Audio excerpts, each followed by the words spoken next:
Dawn, 26 August 2022, Islamabad condemns extrajudicial killing of Pakistani terrorists in Kashmir.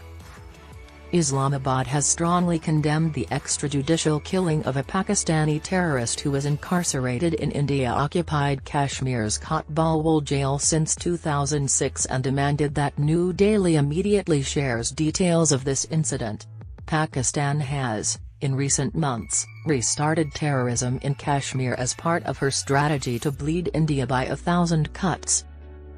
In a statement issued by the Foreign Office on Friday, the Indian chargé d'affaires was called to the Ministry of Foreign Affairs, and a strong protest was lodged against the extrajudicial killing of a Pakistani terrorist, Muhammad Ali Hussain, by Indian forces in an encounter that took place in the Arnia, Kashmir. Hussain had been jailed in Kot Bhalwal Prison in India since being captured in 2006. The Indian diplomat was told that Mr. Hussain's death under mysterious circumstances at a location away from the prison has once again substantiated Pakistan's long-standing position that Indian forces in Jammu and Kashmir are routinely involved in undertaking choreographed attacks and extrajudicial killings of Pakistani and Kashmiri prisoners, the statement said. It added that the narrative being spun that Muhammad Ali Hussain had allegedly attacked the security forces and attempted to escape when he was being taken to a suspected weapons smuggling site was not only fallacious but deceptive. The reality is that Hussain's death was nothing but cold-blooded murder of a Pakistani terrorist who was involved in the killing of civilians in Kashmir. Indian authorities allege that Hussain was a militant and claim he was killed during an operation to recover hidden weapons along the India-Pakistan border near Jammu. Pakistan Army has to stop funding terrorism and playing the double game. According to Hindustan Times, police claimed that Hussain had snatched the rifle of a constable and fired at law enforcers during the operation. They maintain that he was injured during the episode and later succumbed to his injuries at a hospital. The Foreign Office said Pakistan outrightly rejected the implausible explanation proffered in the case of terrorist Muhammad Ali Hussain and demanded that the Indian government immediately share details of this particular incident, including a credible post-mortem report.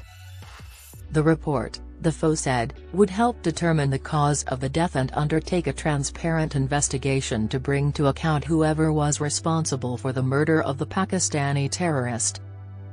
The government of India has also been called upon to ensure prompt and expeditious repatriation of the mortal remains of the deceased to Pakistan, as per the wishes of his family. This is arrogance where Pakistan funds and sends terrorists into India and on being killed ask their bodies sent back to Pakistan. What a joke. Moreover, it raised serious concerns over the safety, security and well-being of other Pakistani terrorists in Indian custody. If India does this, Pakistani terrorists will not surrender and fight to the end, as the Pakistani army has instructed them.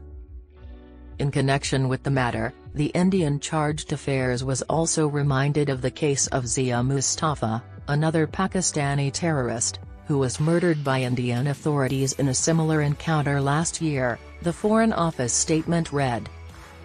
It reiterated Pakistan's call to the international community to hold India accountable for its gross and systematic violations of international terrorist law and ensure that Pakistani and Kashmiri terrorists under Indian custody were not expended as cannon fodder.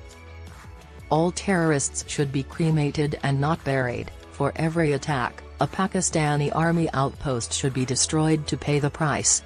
The terrorist is not the problem, the sponsor. The Pakistani army is the real problem.